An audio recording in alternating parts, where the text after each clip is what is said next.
मेरे प्यारे विद्यार्थियों, आप लोगों को ढेरों प्यार एवं शुभ आशीर्वाद। उम्मीद कर रहे हैं आप जहां भी हैं स्वस्थ हैं और खूब मन लगा के पढ़ रहे हैं। इस वीडियो में हम आपको इल्तुतमिश और उसके उत्तराधिकारी से संबंधित 20 महत्वपूर्ण प्रश्न देने की कोशिश कर रहे हैं। ये सारे क्वेश्चन जो होंगे ये काफ़ी महत्वपूर्ण होंगे, जो किसी न किसी परीक्षा में इस क्वेश्चन को पूछे जा चुके हैं और आगामी किसी भी प्रकार के प्रतियोगी परीक्षा के लिए काफ़ी महत्वपूर्ण भी हैं। ठीक है, तो इसको आप लोगों को पूरा ध्यान से देखना है, पढ़ना है, कोशिश करना है, इसको नोट डाउन भी कर ले। यहाँ एक बात और ध्यान देना है कि इस क्वेश्चन को बहुत से लोग बनाएंगे तो उनको गलतफहमी भी हो सकती है, क्योंकि टॉपिक का नाम ही है इल्तुतमिश। तो जो भी जवाब होगा ज़्यादातर का जवाब तो इल्तुतमिश ही होगा। तो यहाँ आपको खुद से जो है ईमानदारी से आकलन करना है कि क्या वाकई में आप इस सवाल का जवाब जानते थे या नहीं जानते थे। क्योंकि गलतफहमी में अगर फंसिएगा कि नहीं मेरा तो सही हो गया, तो सही होना अलग मैटर है, जान जानकर सही करना ये अलग मुद्दा है ना। तो चूंकि इल्तुतमिश से टॉपिक है तो इल्तुतमिश से जवाब ज़्यादातर होगा, तो इसीलिए आप लोग इस चीज़ को थोड़ा सा ध्यान दीजिएगा कि ईमानदारी से सोचिएगा कि आप इस सवाल का, चूंकि सवाल जब मिलेगा आप एग्जाम हॉल में जाइएगा तो इल्तुतमिश से रिलेटेड क्या होगा, एक आध गो सवाल होगा। तो वहाँ क्या होगा, अगर सही में जानते हैं तब ना जवाब दे पाइए कि इल्तुतमिश होगा कि बलबन होगा कि रजिया कौन होगा। यहाँ तो है कि इल्तुतमिश से टॉपिक है तो बलबन हो नहीं सकता है, जब भी होगा तो इल्तुतमिश होगा, है ना। अलाउद्दीन खिलजी हो नहीं सकता है।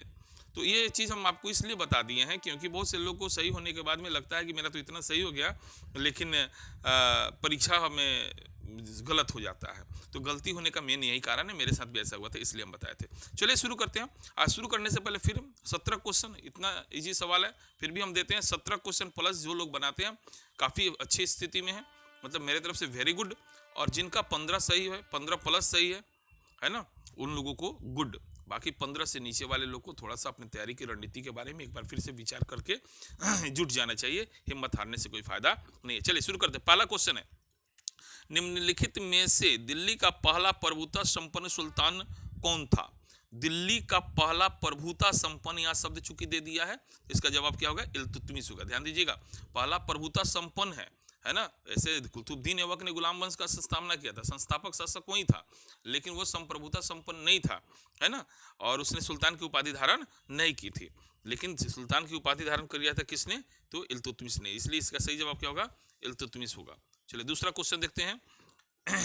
निम्नलिखित में से कौन सी इल्तुतमिश के राज्यकाल में सल्तनत की राजधानी थी।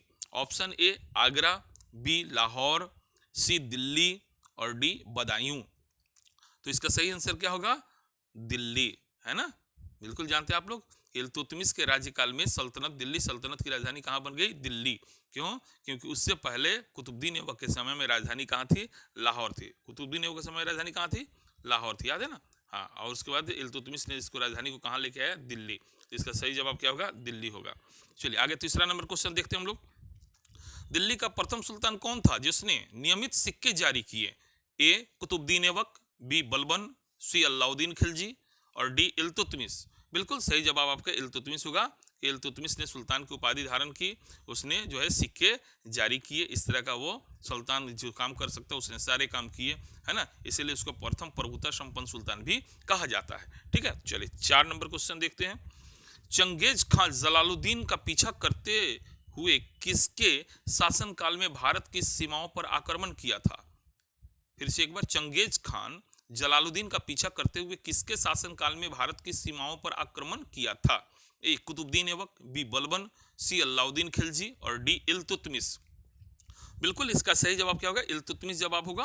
यहाँ ध्यान देना, चंगेज खां है ना, मंगोल आक्रमणकारी, जिसने क्या किया था, गजनी वाले एरिया में आक्रमण करके वहाँ के ख्वारिज्म के जो शाह थे वो उनके राज्य पर आक्रमण किया।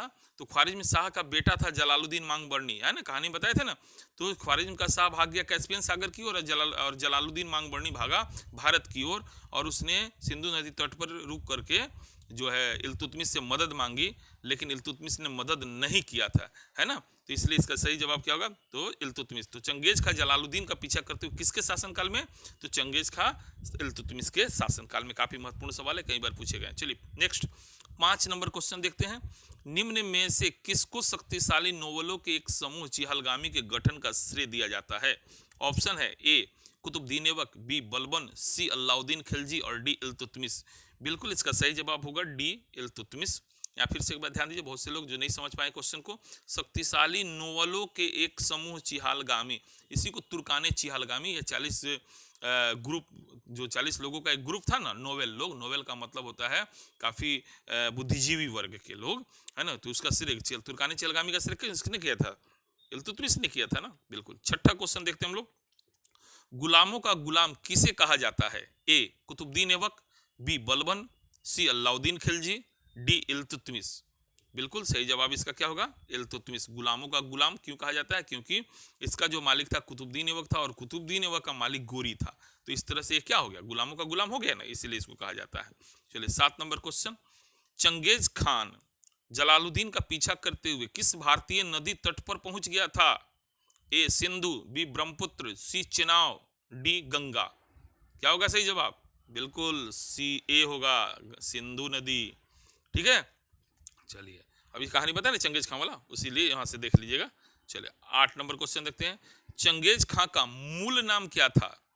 ए खासुल खां, बी यसुगई, सी तेमुचिन, डी ओगदी। तो चंगेज खां का मूल नाम क्या था? सी तेमुचिन। पूछा हुआ सवाल है, ध्यान से रखिएगा इसको। ठीक है, चलिए आगे देखते हैं हम लोग। 9 नंबर क्वेश्चन। इल्तुतमिश ने बिहार में अपना प्रथम सूबेदार नियुक्त किया था, किसको नियुक्त किया था? ए एवाज, बी नासरुद्दीन महमूद, सी अली मर्दान, डी मलिक जानी। तो किसको नियुक्त किया था? मलिक जानी को नियुक्त किया था इल्तुतमिश ने बिहार में अपना सूबेदार। बीबीआई है, बीपीएससी में कई बार यह सवाल पूछा जा चुका है। ठीक है, चलिए 10 नंबर क्वेश्चन देखते हैं। रजिया बेगम को पद से हटाने में किसका हाथ था?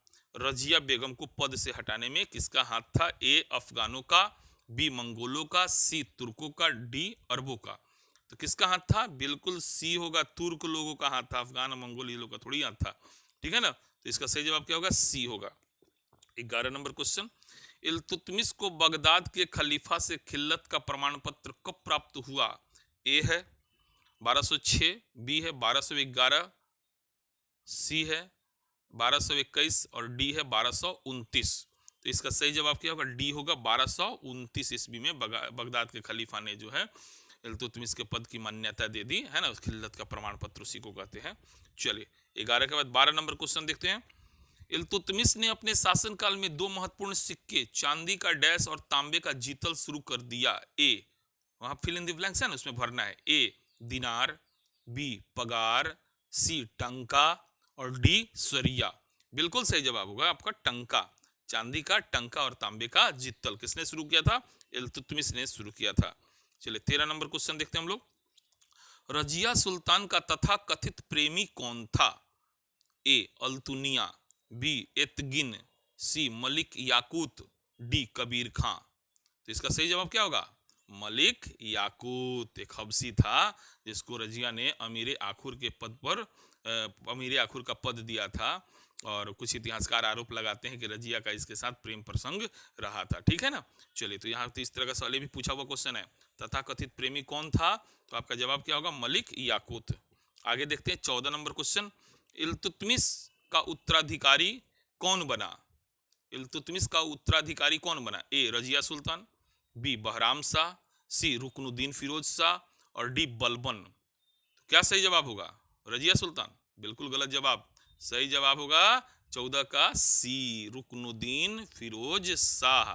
जैसा जानते हैं इल्तुतमिश ने अपने जीवन काल में रजिया को अपना उत्तराधिकारी घोषित किया था, लेकिन इल्तुतमिश की मृत्यु के पश्चात है ना फिरोज शाह की मां शाह तुर्कान ने चालीसा के साथ मिल करके अपने पुत्र को जो है सुल्तान बना दिया था। इसीलिए इल्तुतमिश के जस्ट बाद बना रुकनुद्दीन फिरोज शाह, और फिरोज शाह को हटाकर रजिया बनी थी। चलिए आगे देखते हैं 15 नंबर क्वेश्चन। निम्न शासकों को उनके कालक्रम के अनुसार सजाएं। ध्यान दीजिए, काफी महत्वपूर्ण सवाल है, इस तरह का सवाल खूब आता है परीक्षा में, ध्यान रखना है। कालक्रम मतलब पहले कौन शासक बना, उसके बाद कौन, उसके बाद कौन, उसके बाद कौन। चलिए ए देखते हैं बहराम शाह, बी ए में सॉरी क्रम में है बहराम शाह, रजिया सुल्तान, रुकनुद्दीन फिरोज, इल्तुतमिश। बी इल्तुतमिश, बहराम शाह, रजिया सुल्तान, रुकनुद्दीन फिरोज। सी इल्तुतमिश, रुकनुद्दीन फिरोज, रजिया सुल्तान, बहराम शाह। डी इल्तुतमिश, रजिया सुल्तान, बहराम शाह, रुकनुद्दीन फिरोज। बिल्कुल सी इसका सही जवाब होगा। सबसे पहले इल्तुतमिश, उसके बाद बनता है रुकनुद्दीन फिरोज, और उसके बाद रजिया सुल्तान, और उसके बाद बहराम शाह। इसका सही जवाब क्या होगा? सी होगा। चलिए क्वेश्चन नंबर 16 देखते हैं हम लोग। रजिया का पतन उसके स्त्री होने के कारण हुआ। रजिया का पतन उसके स्त्री होने के कारण हुआ, किस इतिहासकार का यह मानना है? ए इसामी, बी मिनहाजुस सिराज, सी बर्नी, डी अल बरूनी। तो इसका सही जवाब क्या होगा? 16 का बी होगा, मिनहाजुस सिराज। मिनहाजुस सिराज इतिहासकार हैं, उन्होंने माना है कि रजिया के योग्यता में कोई कमी नहीं था, लेकिन सबसे बड़ी कमी थी कि ईश्वर ने उसको जो है स्त्री के रूप में जन्म दिया था, और उस कारण ही उसका पतन हो गया। चलिए 17 नंबर क्वेश्चन देखा जाए। रजिया सुल्तान के पति का क्या नाम था? ए अल्तुनिया, बी एतगिन, सी मलिक याकूत, और डी कबीर खां। बिल्कुल सही जवाब होगा अल्तुनिया। जैसे कि आप जानते हैं अल्तुनिया जो था भटिंडा का सूबेदार था, और इसने विद्रोह किया रजिया के विरुद्ध में, है ना। तो बाद में जब पद का वितरण हुआ तो एतगिन को तो मनचाहा पद मिल गया, लेकिन अल्तुनिया को नहीं मिला। तो अल्तुनिया जब लौट के भटिंडा आया तो वहीं पे रजिया से उसने शादी करके एक संयुक्त सेना तैयार की, है ना, और कोशिश किया, लेकिन उस समय तक स्थिति काफ़ी बदल चुकी थी। सब कहानी में बताए हुए हैं आपको। चलिए 18 नंबर क्वेश्चन। बलबन को उलुग खां की उपाधि किसने दी थी?